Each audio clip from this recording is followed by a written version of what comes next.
O lugar que não existe. Não é fácil falar sobre isso, principalmente porque, durante muito tempo, me convenci de que nada daquilo tinha sido real.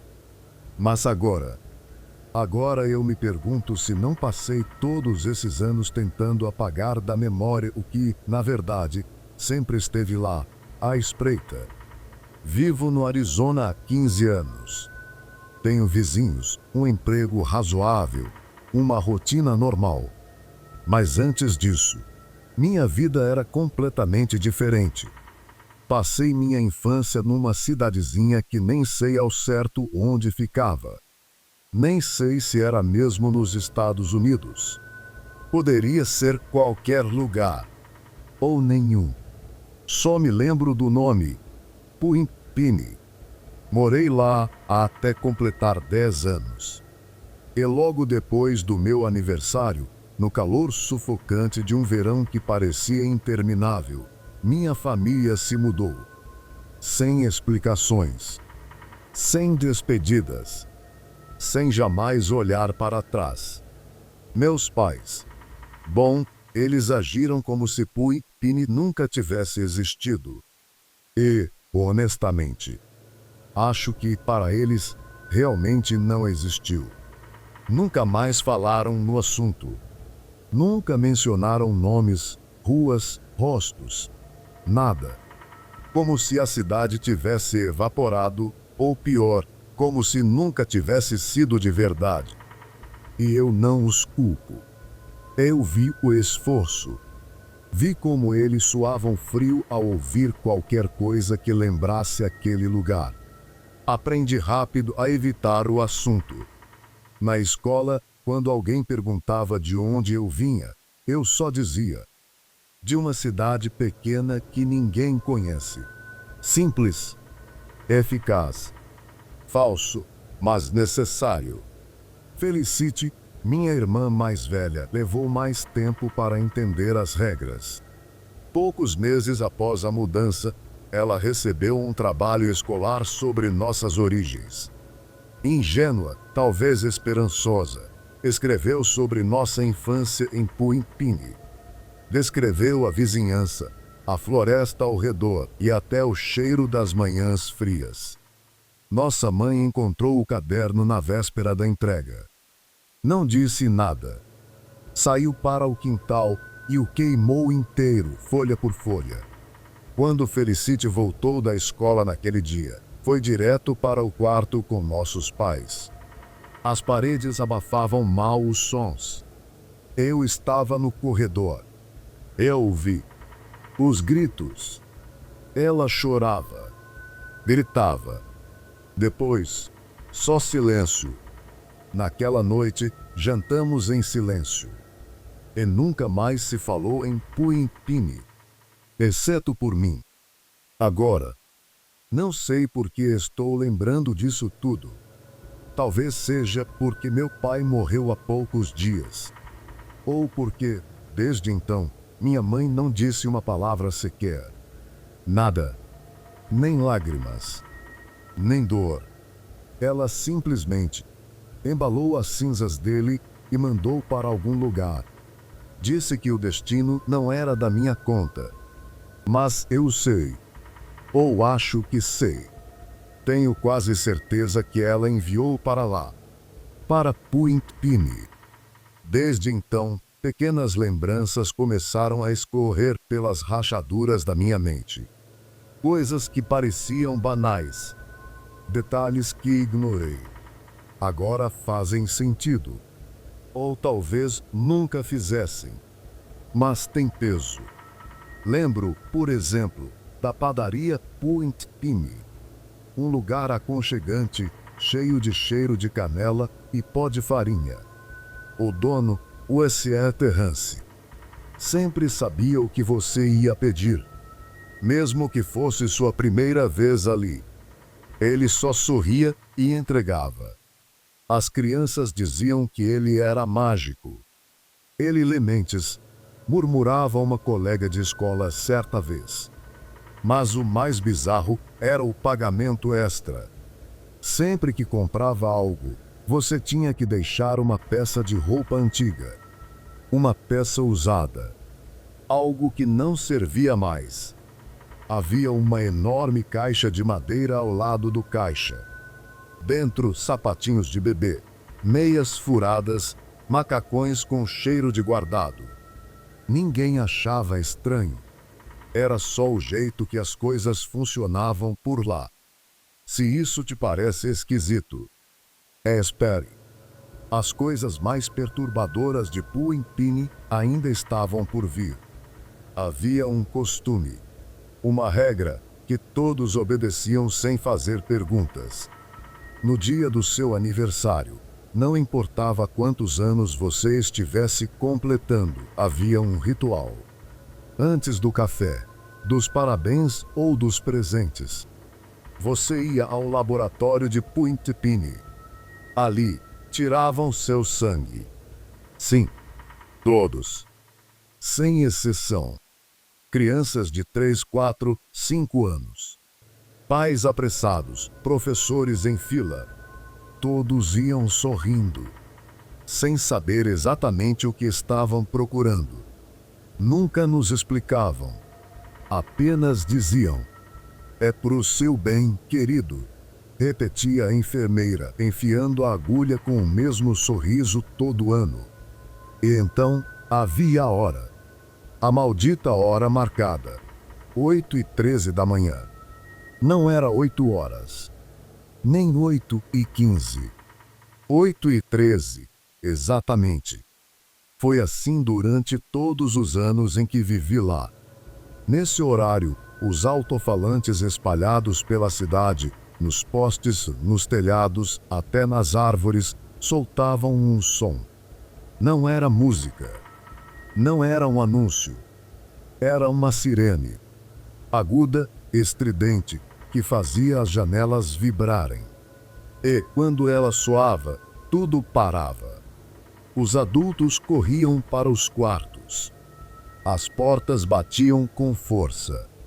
As crianças eram puxadas da cama como se a casa estivesse pegando fogo. Lembro de uma manhã em que perguntei: "Por que temos que acordar tão cedo?" Minha mãe não respondeu. Apenas me olhou, com os olhos fixos e o rosto pálido. Depois disso, aprendi a não perguntar mais. As escolas também eram organizadas de forma esquisita. A escola primária ficava no leste da cidade. A do ensino fundamental, no oeste. O colégio, bem no centro.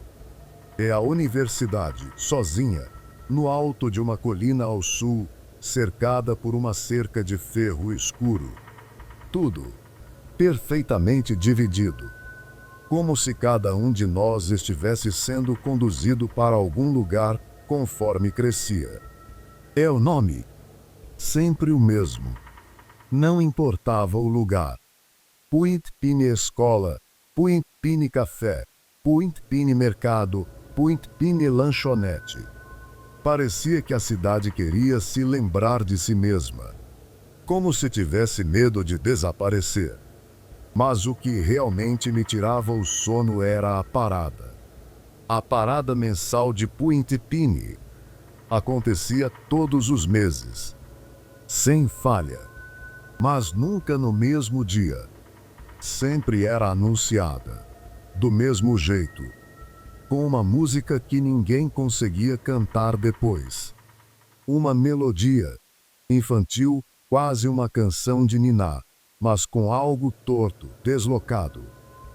Sempre, um estudante do ensino médio era escolhido para participar. Ninguém sabia como. Ou por quê. E aqui vai a parte mais importante. Ninguém podia assistir. Você não podia ver da janela. Não podia olhar pela fresta da porta. Nem abrir as cortinas.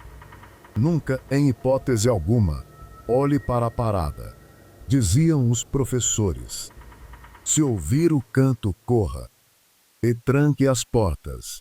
Alertavam os pais. E todo mundo obedecia. Não era uma sugestão. Era sobrevivência. A gente sabia quando a parada estava prestes a começar porque a música ecoava. De todos os lugares. Do céu. Do chão. Das paredes. Era como se a própria cidade cantasse. E naquele momento, você tinha 5 minutos para entrar em algum prédio com trancas nas portas. O problema é que quase nenhum prédio tinha tranca. Só alguns lugares eram considerados seguros. A escola primária. A sala de descanso dos funcionários do bar. A câmara frigorífica da pizzaria. Sim, o único lugar trancado e frio, onde muitos se escondiam tremendo entre caixas de queijo congelado e sacos de massa. Mas um dia, eu e Lee fizemos o imperdoável. Decidimos desobedecer. E o que aconteceu naquela tarde? Mudou tudo. A curiosidade mata. Sempre matou. Em Puitpini, ela levava mais do que a vida. Era agosto. O calor deixava o ar pesado e o asfalto mole sob os pés.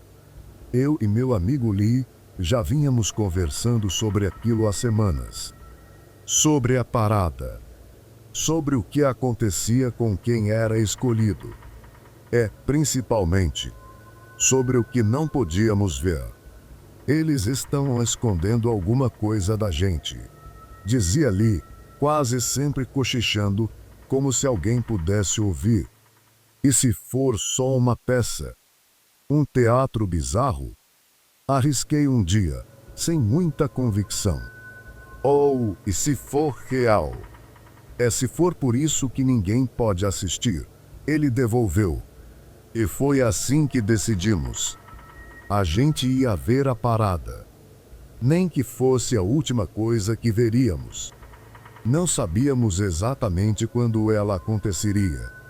Então passamos quase metade do mês espreitando nos arredores da biblioteca, que ficava perto da floresta. Escondidos. Esperando. Na terceira semana, o som veio. Como sempre. Aquela melodia infantil, sussurrada por vozes que pareciam pertencer a árvores, pedras e vento. Corremos. Mas ao contrário do resto da cidade, que fugia para dentro, nós corremos para fora. Para dentro da floresta. Nos escondemos entre arbustos grossos, de onde podíamos ver parte da estrada. Agachados, ficamos esperando. Acha que é hoje? Perguntei, sentindo o coração martelar no peito. Tenho certeza, respondeu Lee, com os olhos fixos no horizonte. E então, ouvimos os passos, o canto, o som arrastado de algo sendo puxado pela rua. Lee apertou meu braço. Cara, tô vendo, sussurrou, empolgado e apavorado ao mesmo tempo. Tentei me levantar um pouco, esticando o pescoço. Não vejo nada, sibilei. SHH. Fica abaixado, alertou ele. Segui o conselho. O canto ficava mais alto. As árvores pareciam vibrar. De repente, Lee se jogou no chão, abraçando os joelhos, tremendo. O não, murmurava, quase chorando. O que foi? Perguntei, ajoelhando ao lado dele. Eu vi ela. Arrisquei. Ele assentiu, com lágrimas nos olhos. Estavam comendo ela, pude, mas ela sorria. Como se gostasse. O sangue fugiu do meu rosto. Engoli seco. Lee então me puxou com força e me derrubou no chão. Você não quer ver aquilo? Disse sério, o olhar perdido no nada. Pela primeira vez desde que o conhecia, ele estava apavorado de verdade. Me virei de costas para a estrada, sem coragem de levantar o olhar. Mas o canto. Ah, canto.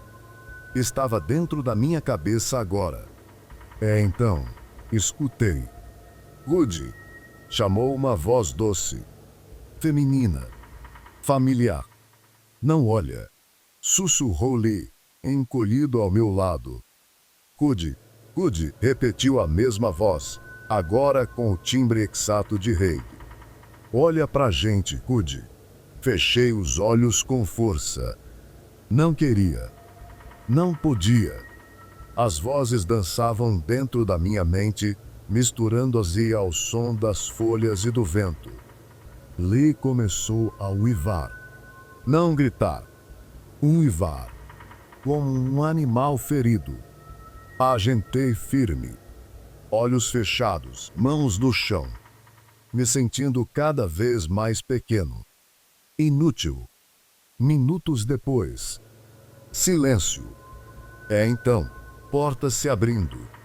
Pessoas voltando às ruas. A cidade acordando como se nada tivesse acontecido. Me levantei, trêmulo. Fui até Lee. Ele não se mexia. Lee, ei, levanta. Chamei, cutucando seu ombro. Ele fungava, com a cabeça ainda baixa. Lee, fala comigo. O que houve? Insisti, ajoelhando diante dele. Ele levantou devagar o rosto. E naquele instante, meu estômago virou. Elas levaram meus olhos. Disse, com um fio de voz. 2 buracos sangrentos. No lugar dos olhos, nada além de vazio. Os cortes ao redor pareciam feitos por garras. Virei para o lado e vomitei. Ali mesmo, na floresta. Por 3 minutos, talvez mais. Depois, consegui ajudá-lo a se levantar. Guiandou entre as árvores. Alguns adultos nos viram e correram até nós. Naquela noite, meus pais nos colocaram no carro. Não houve discussão, nem malas, nem despedidas. Apenas fomos embora. Nunca mais soube de Lee. Nunca ouvi o nome dele de novo. E ninguém, absolutamente ninguém, falou de Point Penny depois disso. Na manhã seguinte, já estávamos em outra cidade. Nova casa, nova escola, nova vizinhança. Point Penny nunca mais foi mencionado. Nenhuma vez. Meus pais agiram como se a cidade nunca tivesse existido. Como se Lee nunca tivesse sido nosso vizinho. Como se nada daquilo tivesse acontecido. E por muito tempo, tentei fazer o mesmo. Durante anos, convenci a mim mesmo de que era tudo imaginação. Uma cidade esquecida. Um trauma da infância. Pesadelos de uma fase mal resolvida. Mas algo sempre voltava. Às vezes no meio da noite, um sussurro no escuro. Às vezes ao passar por um campo vazio, sentia aquele mesmo cheiro de resina e pão doce da padaria. E em raros momentos, eu juro que ouvi. Rudy, tão baixo que parecia vir de dentro da minha própria cabeça. Quando meu pai morreu na semana passada, tudo recomeçou. Minha mãe não derramou uma lágrima. Não quer cerimônia, nem flores. Ela apenas embalou os restos dele e mandou para algum endereço misterioso. Não é da sua conta, disse, ao me ver encarando a urna. Mas eu o sei. Ou melhor, sinto. Aquela caixa foi enviada de volta para lá, para Point Penny. Talvez meu pai nunca tenha saído de lá de verdade. Talvez, nem minha mãe. Agora, estou aqui, te contando tudo isso. E me perguntando se cometi um erro. Se abrir essa ferida foi mesmo necessário. Se trazer Point Penny de volta à memória. Foi como abrir a porta para algo que nunca parou de me observar. Sabe, eu nunca soube como chegar até lá novamente. As estradas sumiram. Os mapas não ajudam. Mas às vezes, quando dirijo sem rumo pelas noites do Arizona, sinto como se a cidade estivesse perto, esperando, ouvindo. Em certos sonhos, ainda ouço aquela voz. Cudi, olha pra gente, Cudi. Eu acordo suando frio, com os olhos fechados, e prometendo a mim mesmo que nunca vou abrir. Porque se eu olhar de novo, talvez elas levem algo de mim também. Se você sentiu aquele arrepio, se algo aí no escuro parece ter se mexido enquanto ouvia esse relato, então não se esqueça de deixar seu like, se inscrever no canal e, claro, ativar o sininho. Assim, você garante que vai continuar recebendo histórias tão inquietantes quanto essa, direto do abismo para a sua tela. Nos vemos no próximo. Último arquivo.